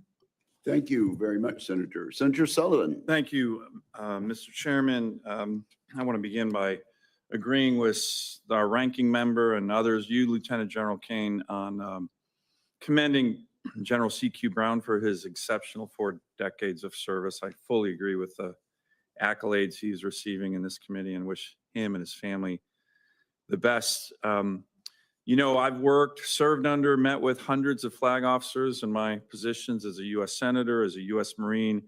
And I will say, General, I think you are one of the most impressive flag officers I've met with. And I don't say that lightly. Like I said, I've met with hundreds. I think it's the combination of all the experiences, to Senator Duckworth's point, Guard, Reserve, private sector. I mean, you're bringing a lot in here, and I think that's going to be very, very important. I do want to touch on this topic that we're playing up a lot here on keeping politics out of our military. I couldn't agree more with that. I think it's really important. Big part of my career here. I've tried to make sure that happens. But I will say, we're not talking about what just happened the last 4 years. I think the military was politicized in a huge way, particularly from the civilian leaders who were pushing left-wing theories on the military, pushing climate change over shipbuilding. The Undersecretary for Policy came before this committee and told us that our military is, quote, systemically racist. It's ridiculous, right? Do you believe our military is systemically racist? Is that what you saw in your 30-plus years of service? No, Senator. So do you agree, just to make 100% sure, with the Secretary of Defense's testimony when he came here, that our military professionals, uniformed professionals, need to remain apolitical and committed to our Constitution, identified not as Republicans or Democrats, but warriors and leaders? Is that your commitment? It is, Senator. And will you commit to this committee to doing that? I will, Senator. Thank you. I'm not going to let this hearing go by without a famous quote from the father of the U.S. Air Force, Billy Mitchell, who was talking about a certain place in the world. He said, whoever controls this place controls the world. It is the most strategic place in the world. What place was Billy Mitchell talking about, General? Alaska. And do you agree with Billy Mitchell's incredibly insightful analysis? Mitchell was a brilliant air power That's a theorist. yes, So I sir. assume you're Yes, sir. saying? Yes, sir. Okay, well, look, our adversaries agree. You and I talked about this in my office. Again, I appreciate the hearing. We've had huge incursions, huge number of incursions in the last 2 years. Russian, Chinese, joint Russian-Chinese strategic bomber task forces into our AIDAs, joint Russian-Chinese naval task forces into our EEZ up in Alaska. We are on the front lines of great power competition with regard to our adversaries. You and I talked about infrastructure in Alaska for our military. The president, after his election, said we will ensure Alaska gets even more defense investments as we rebuild our military, especially as Russia and China are making menacing moves in the North Pacific. That's from the commander-in-chief. The Indo-PACOM commander, NORTHCOM commander recently said that this very vital naval base, former naval base in Adak, is a former sub base, air base, huge fuel depot, one of the biggest fuel depots for our Navy in the world. We have a Navy team there right now, this week, looking at reopening that. Can I get your commitment to work with this committee and me on infrastructure that can protect our northern flank? Because as the NORTHCOM commander recently testified, these incursions are only going to increase. Yes, sir. Let me talk about another issue. It doesn't come up a lot. You talked about urgent action, reform to go faster with greater efficiency. I think one of our unsung success stories in this regard is 8A contractors working with the Department of Defense. DoD can use these 8A contractors if they want. They don't have to, but they bring efficiency, speed, low-cost contracts and quality services. I saw a recent example of a integrated request from DoD to have a wheeled vehicle that can put a Harpoon anti-ship system on it. This 8A contractor got it designed in 2 weeks, got it produced in a month, or I'm sorry, inside of 12 months. They're already in Taiwan. They're going to produce 20 more in 18 months. The OEMs, big primes, if they tried to do that, would have taken them 10 years. Can you commit to me to continue to work with these small businesses that I think deliver readiness, efficiency, and modernization? I will, Senator. Thank you. Thank you, Mr. Chairman. Thank you, Senator Sullivan. Without objection, that chart will be Thank you, Mr. Chairman. copied into the record. Senator Rosen. Well, thank you, Chairman Wicker, Ranking Member Reed, for holding this hearing. My thanks to you, General Caine, for meeting with me. We had a great conversation about Nevada and for your willingness to serve. But I'm going to keep on the subject of Nevada assets and documenting exposure at classified locations. And so from your time as the Director of Special Access Programs and from your own experience serving at a data mass location, a duty station whose location and existence is classified, you're familiar with the delicate balance between protecting sensitive information and ensuring that service members' records actually reflect their service-connected injuries at those sensitive or data mass locations. And so I've heard from constituents who served at such locations like the Nevada Test and Training Range who believe they were exposed to radiation from our days of conducting explosive nuclear weapons testing and to burn pits which dispose of classified waste.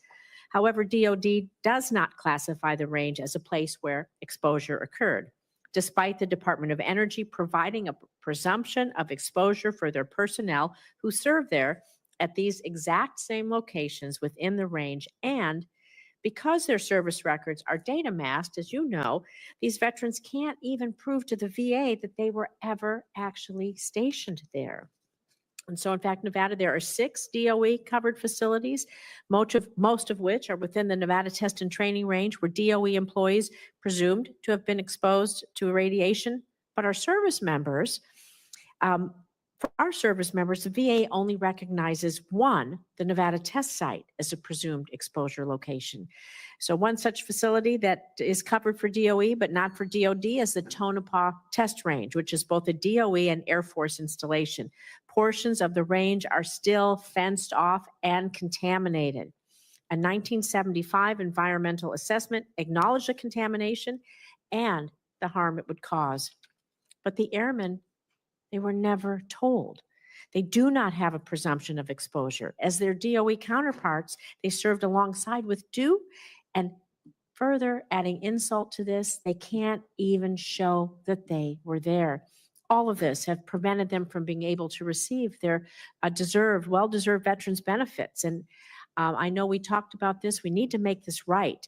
And I'm committed to fixing this problem in this year's NDAA. I hope that I can count on your support to making it happen. So will you commit to working with me, of course, and the committee to find a solution that provides DOD the presumption of exposure at such data mass locations and provides those who served and are serving at these locations a way to sufficient documentation so they can submit their health-related issues without ever compromising the security of their service details? Senator, thank you for raising this in our office call, and thank you for your leadership on this matter. I do think we owe our service members a way forward through these important jobs that they have that they can never talk about. Yeah. And so I do commit to staying close with you on this matter and trying to sort out a way that we can help them transition, take the credit and the risk that they've bought in the service of their nation with them into the next chapter of their lives. Thank you. I appreciate it. And I know the men and women who serve there will be very pleased if we're able to do this. It really means a lot to them. I just have about a minute left, so I want to just ask about the force of the future, because over the course of your service, you've gone through the rigors of actually training in Nevada skies while stationed at Nellis Air Force Base. Thank you. You know personally our military readiness depends on meeting immediate warfighting needs while preparing for potential conflict our country might face. Requires evolving and changing how we train to fight, which is one of the reasons I fought so hard to make sure Nevada's military training ranges are modernized, keeping pace with emerging threats. So if confirmed, how would you prioritize investments in readiness and modernization and force structure? So especially in these emerging domains like cyber warfare and AI. Well, Senator, we've got to train to the realistic threat in order to ensure that we're prepared if we ever do go into conflict. Part of that is making sure that our training ranges, either live, virtual, or constructive, accurately replicate the threat so that our warfighters can train to the realistic threat. And I think we still have some work to do, both in our physical ranges and in our virtual ranges. And if confirmed, that'll be an area along the readiness line of effort that I spend some time on. Thank you. I look forward to working with you on that. Thank you, Mr. Chair. Thank you, sir. Thank you, Senator Rosen. Senator Budd. Thank you, Chairman. General, it's good to see you again. Thanks for your willingness to serve. Enjoyed our meeting in my office last week. It was a great discussion. Let's talk for a minute about China. Their strategy for expanding their power, it's operated a lot in using gray zone tactics or military and civil action somewhere between the boundaries of peace and war. And it's difficult to confront with conventional military force.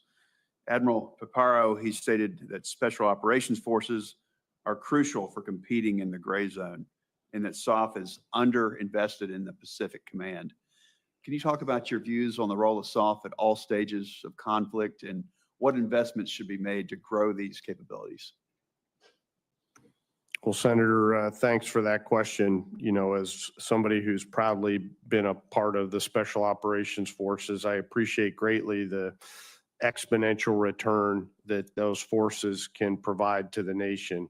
And when I think about creating multiple dilemmas for Xi Jinping, many of those dilemmas are created through America's Special Operations Forces, where we build great partnerships. We help train our allies and partners. When required, we're able to execute sensitive missions that help us to illuminate the threat in a more thoughtful way. And so I would agree with Admiral Paparo's views on soft forces in the Pacific, but would defer to General Fenton, who probably has strong views on that. And if confirmed, I'll consult with him on these matters. Thank you. I appreciate your commentary that they deliver an exponential return. I believe indeed they do. In your advanced policy questions, you underscore the importance of synchronization between the DoD and the intelligence community. How do you propose we do that? Well, Senator, it really starts with trusting and deep relationships. I'm fortunate in my last job to have learned the value of making sure that the best of the Title 10 community is linked up with the best of the Title 50 community to get to almost Title 60-like outcomes. I realize that there is no Title 60, but I put that in quotation marks. And if confirmed, I'll continue with that pathway forward. We have an incredible Associate Director for Military Affairs at the CIA now, Lieutenant General Mike Downs, who carries on and is probably doing a much better job than I ever did over there. And so if confirmed, we'll continue to build on those relationships. And I think it extends beyond just the DoD and CIA relationship. It extends into the relationship that we have with the State Department. It extends into the relationship that we have with the other elements of the interagency as well. Thank you. Also, in your advanced policy questions, you mentioned that the service chiefs and combatant commanders, they use their unfunded priorities list as essential tools in communicating to us here in Congress. The ideas or in the areas where additional resources could significantly enhance military readiness and capabilities. You also state that unfunded priority lists, they're not the only tool to build a strategy-informed defense budget. So where do you think the DoD is currently leveraging to align the defense budget and the defense strategy, and where's there room for improvement on that?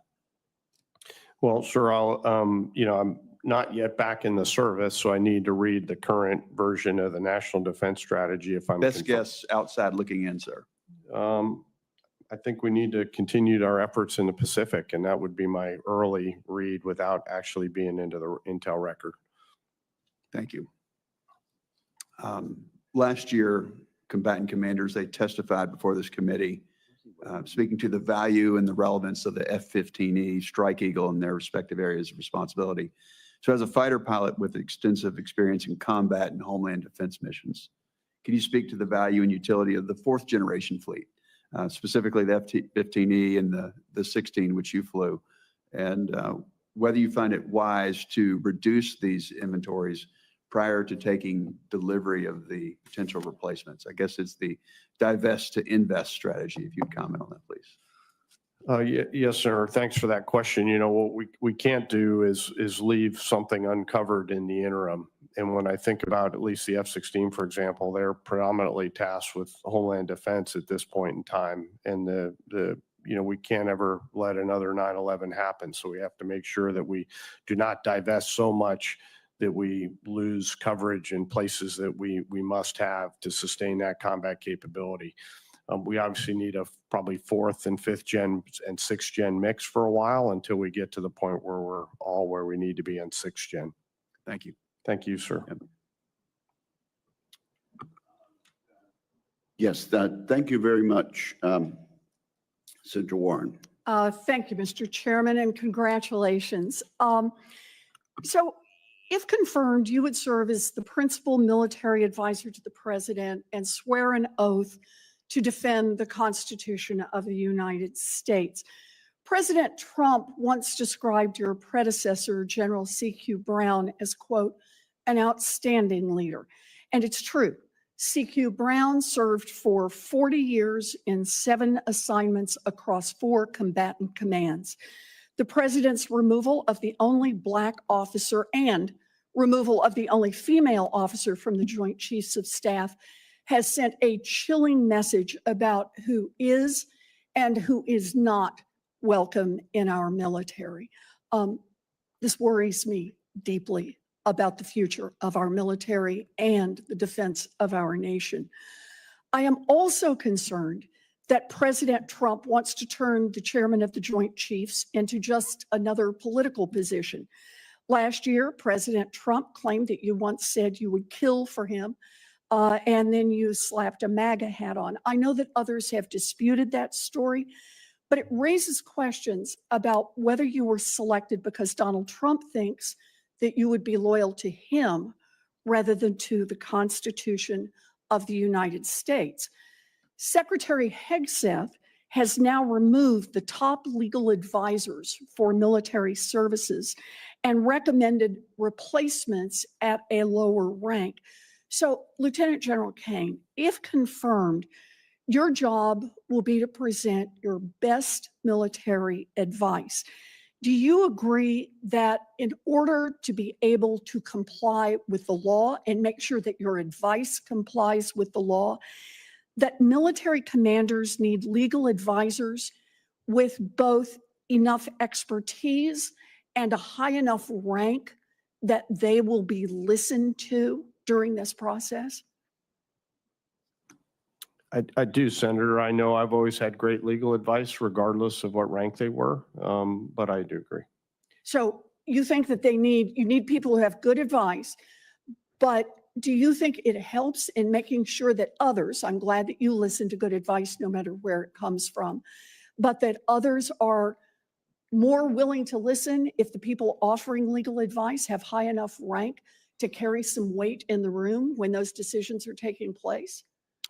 I do, Senator, although as I mentioned, I've sincerely had great legal advice from 05s to 07s. And I think it's the human, the officer, and their professionalism and intellect versus what rank they have. I do appreciate the efforts to ask the question about what rank they should be, but would defer to the secretary on what rank he would want them to be. I have to say that gives me some real concern, because the whole point of elevating the rank was the concern that not enough people were listening to good legal advice. And while I appreciate that you say you listen, we need people to listen who are making decisions up and down the line.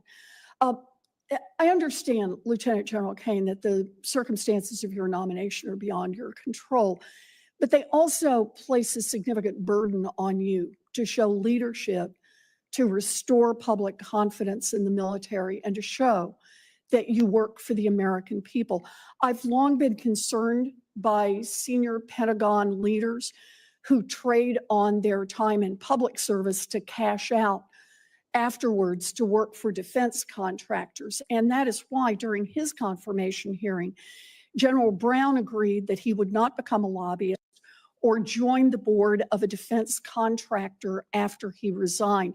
Lieutenant General Caine, are you willing to demonstrate that you're taking this job to serve the American people and commit that after you leave this job, you will not work for any major defense contractors or companies that are affected by your official actions? Senator, for myself, I've got no intent to do so. Okay, so you can commit to that. Yes, sir. It's not my intent. President Trump's removal of highly qualified and talented military leaders is a permanent stain on this nation's history, as well as a blow to our ability to recruit the force that we need to compete with China. If confirmed, you will have an important responsibility to show the American people that you will defend our nation with integrity, that you will follow the law, and that you will lead our men and women in uniform with integrity. Thank you. Thank you, Mr. Chairman. Thank you. Thank you very much, Senator. We'll now move to Senator Schmidt. Thank you, Mr. Chairman. It's good to see you again, General. Congratulations. I think you've, well, let me first start by saying, I think the people who talk the most about making sure you give advice to President Trump have no experience with President Trump, and interpersonally, I should say. And he does seek out advice among a lot of people. And I think that your background and your experience will be invaluable to him as he asks tough questions and you give honest advice as you've committed here today. And so anyway, I think the dynamic's going to be great. I think your background and experience really prepare you very well for this important role. So I wanted to ask you about a couple of things where I think that your experience will play an important role in specific decisions. So this great powers competition that we are, with China. I was really happy to see President Trump and Secretary Hegseth move quickly on NGAD and not just deciding that we were going to move forward with next generation air dominance, but actually selecting the F-47 so we can move forward on this. I think that was a bold stroke of leadership and decisiveness that we need right now. That aircraft will see further, go faster, carry bigger payloads, which matter a lot in the Indo-Pacific. And with your experience, I know that you can appreciate that. But one of the big challenges we have, has been mentioned by a few already, is just the inability for us to go from point A to point B. When we recognize a problem, how do we solve the problem? Everyone recognizes that it's an issue. And I guess, but we haven't made a whole lot of progress up until this point. I believe there is a commitment to do something about it. You and I talked about this at our office. In your view, what would we do differently if we were at war right now? Like if we actually, live rounds, right? We're at war. What would we do differently than we're doing right now on the procurement side and the execution side? Well, Senator, thanks for the question. That the chairman's bill builds on a book that was written about the defense industrial base back in the mid-30s. And I think if we were in a gunfight at this point in time, we'd be doing a lot more with a greater sense of urgency than we probably have right now. And if I'm confirmed, I'll carry that sense of urgency that I think we share into the department and into the joint force to make sure that we do not end up in a case where our young warfighters do not have the kit that they need prior to them needing it. Yeah, that overwhelming force that we need to have, that advantage that we have is just critical. And the concern that I have is that we talk a lot about it, but we have to move forward on this. We have to move forward. So again, before I run out of time, again, your experience, varied experience in the military and now outside, I think give you a glimpse of one of the challenges that we face too. So Missouri, this is sort of a Missouri asset here, is the home to Whiteman Air Force Base, which is more broadly known as the home of the B-2 stealth bomber and soon to be the B-21. But the 442nd Fighter Wing is also there. And the 442nd Fighter Wing, like many of these units, punch above its weight class, has flown the A-10 in combat missions for decades. The A-10 is going away. And I think there's a frustration that there hasn't been a follow-on mission named here. And we talked about this in my office, and there's opportunities, whether it's in the short term, the F-15E and eventually the F-15EX. The real danger is that because we've delayed these decisions, these experienced maintainers and pilots, they go somewhere else, right? They just don't have the certainty of knowing that there's going to be a follow-on mission. Will you work with my office and the folks that are responsible for these decisions? We just have to start making these decisions more decisively and timely. And I think that Whiteman stands right in the front of that line. Sure, I will, but I want to make sure I bring the Air Force leadership into Absolutely. that conversation as well. I've got very little throw weight on those decisions. No, I know, but you're going to be in an important spot. And I Yes, think sir. recognizing strategically that this is important. And we've had conversations with the Air Force about this Yes, sir. as well. I guess with the last remaining seconds I have, I'll just sort of, your view of this great powers competition with China. What are some things that we need to get better at? What are some things that we need to do to prepare for the end as we shift and pivot to Asia, as so many people have talked about in the Indo-Pacific? Sure, that's with deep respect for the question, that's a pretty big question. What's the most important thing? The one thing? Probably taking advantage of the time that we have, as I mentioned earlier in my testimony, making sure that we're moving with the speed, precision, sense of urgency to get the kit that we need. The challenges range from contested logistics to long-range fires to command and control. So it's a much deeper conversation, Senator. Well, thank you. Look forward to working with you. Congratulations. Yep. Will you supplement that on the record then, General? Because it was very intricate question that was sprung on you with 10 seconds to go. Yes, sir. And you want me to do that now, I assume? No, Chairman? just take it for Okay, the yes, sir, record. got it. Thank you I'm very getting much. some signals from behind you. So. Right. And Senator Kelly.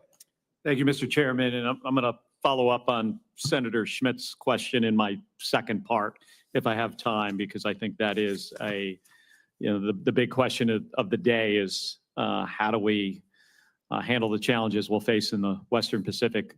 General Caine, first of all, congratulations on your nomination.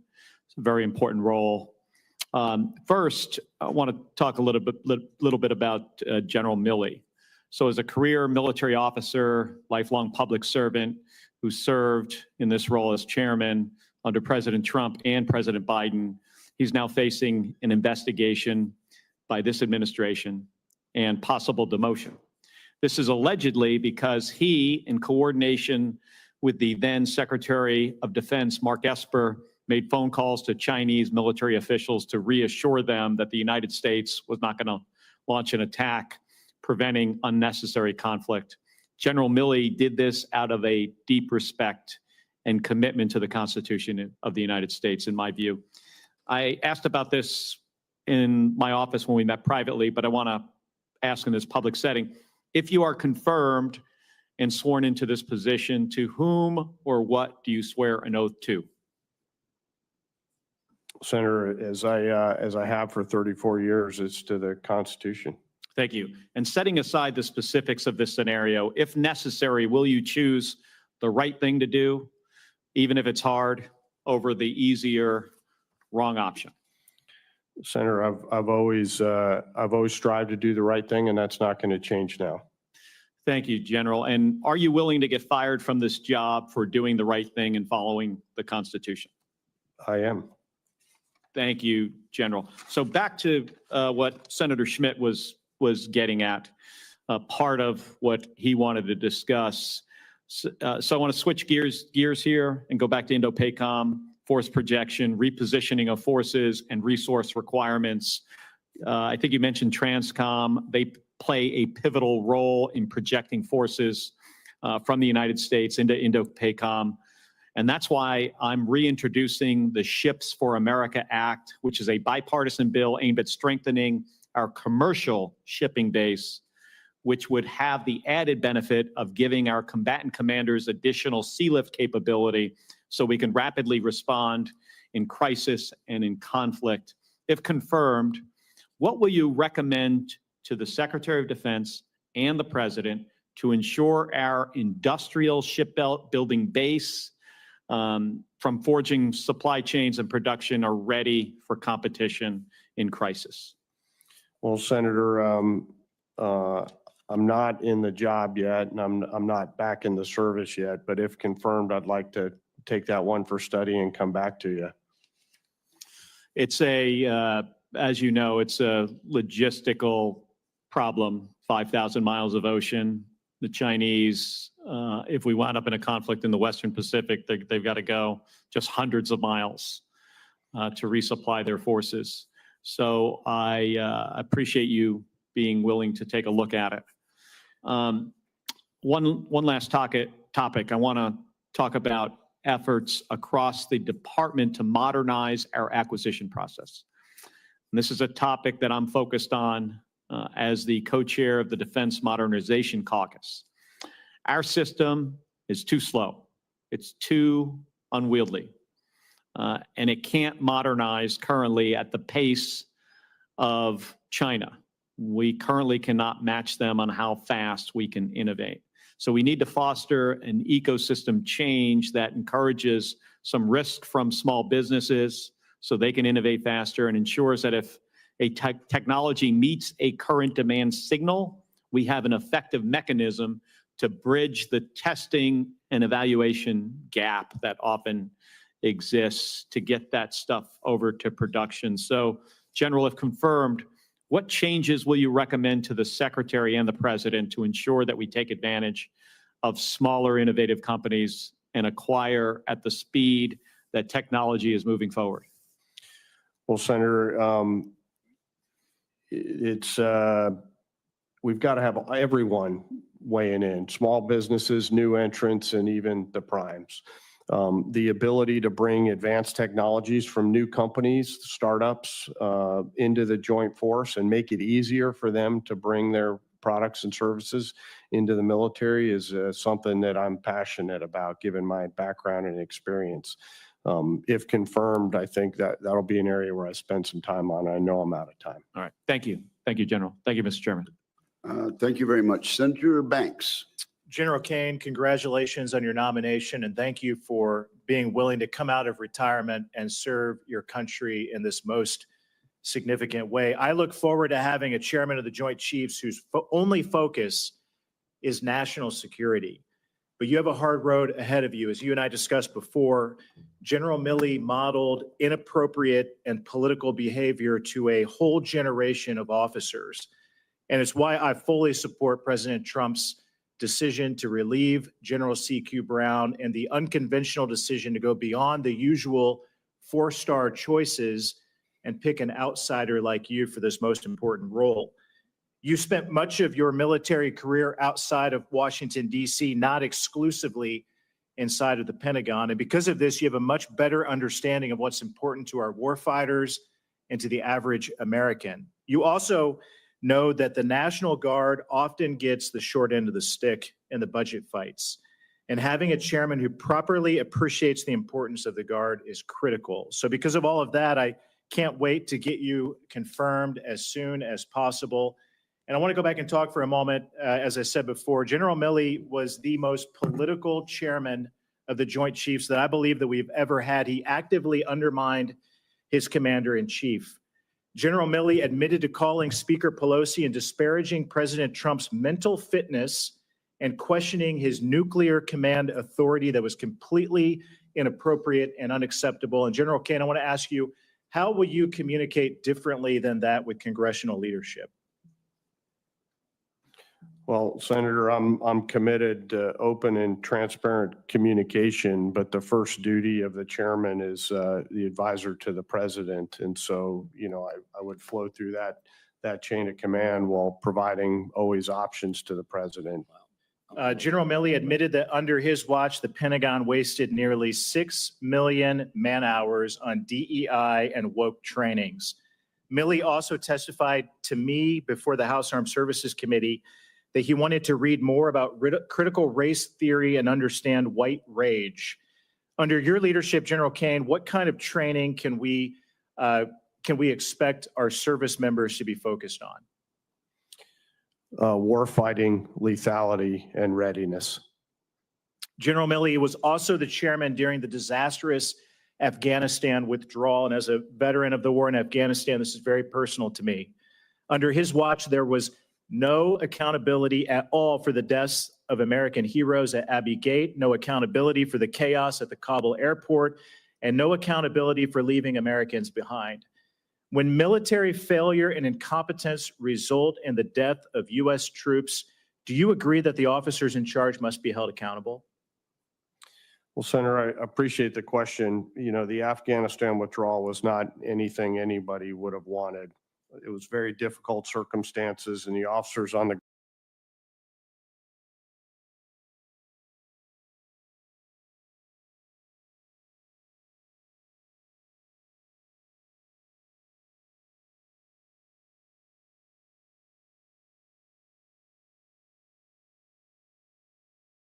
Services Committee if that was inappropriate. And even General C.Q. Brown agreed publicly under oath before that committee that that was a very inappropriate statement by General Milley. Do you agree with General Brown that the chairman of the Joint Chiefs should never disparage the commander-in-chief, the President of the United States of America? I do, Senator. When he was chairman, General Milley testified that he, quote, does interviews regularly with print media, books, documentaries, video on TV, end quote, because, quote, it is a part of a senior official's job. Milley also said he talked to the media 2, 3, 4 times a week. Do you think that's an appropriate use of the chairman's job?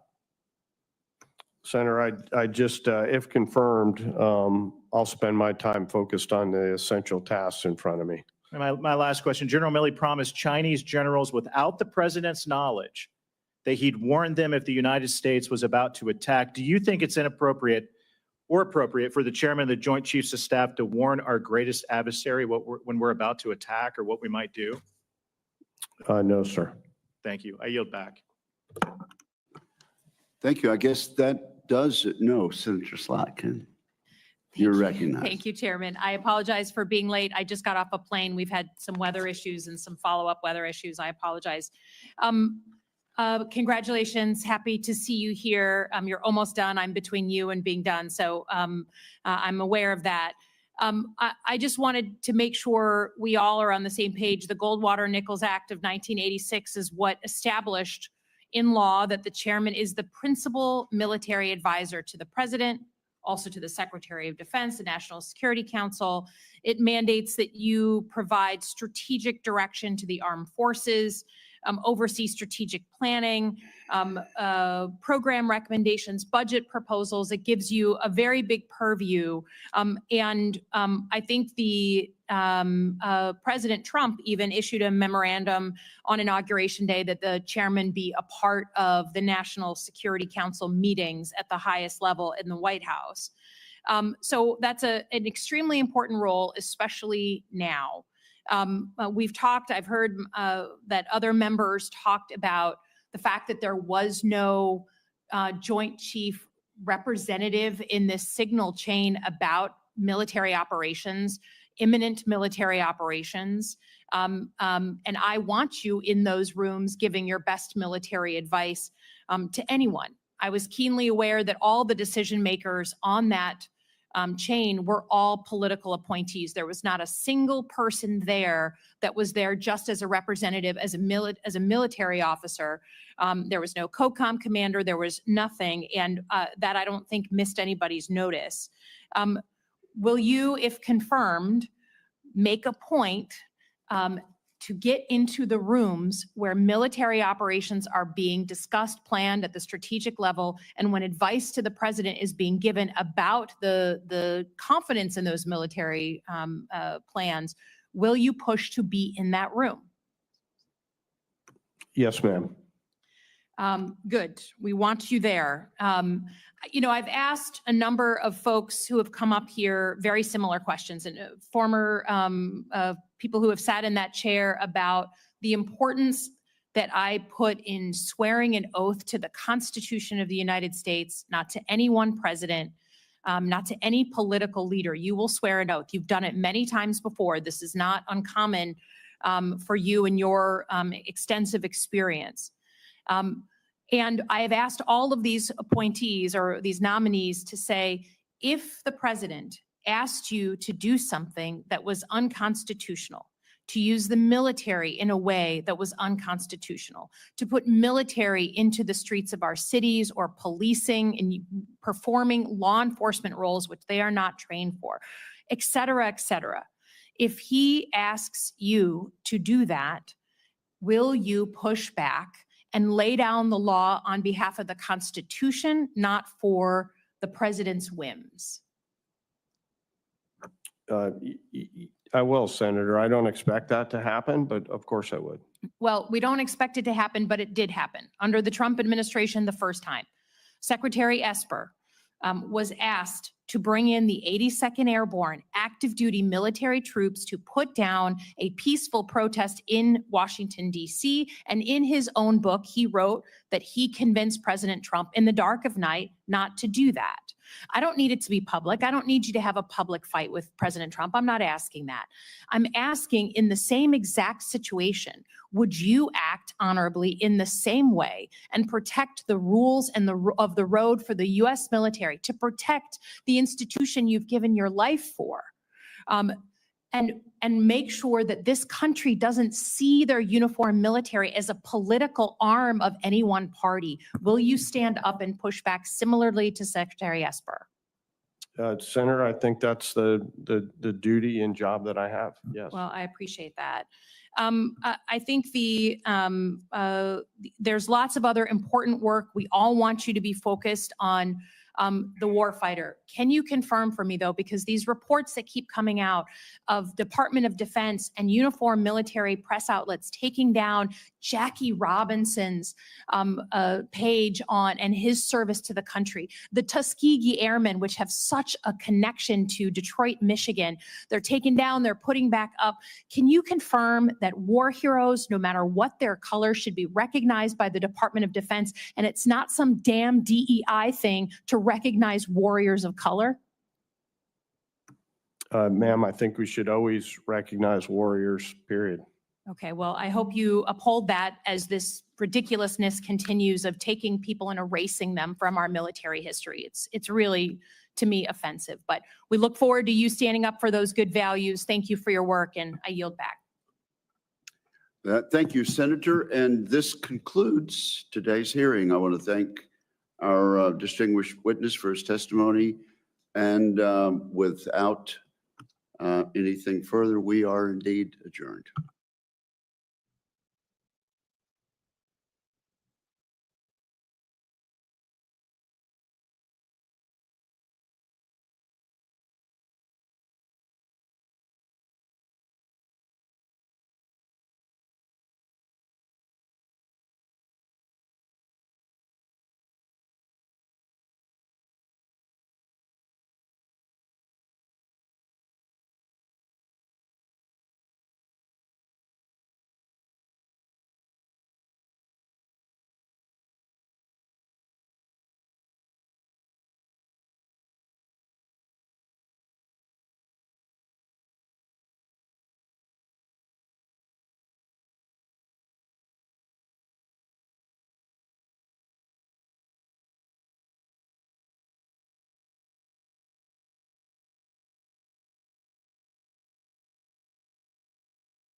with total professionalism and trustworthiness. Frankly, I am concerned about the health of civilian-military relations in our country. Over the past several months, the military has been dragged into dangerous political fights. Public trust in the military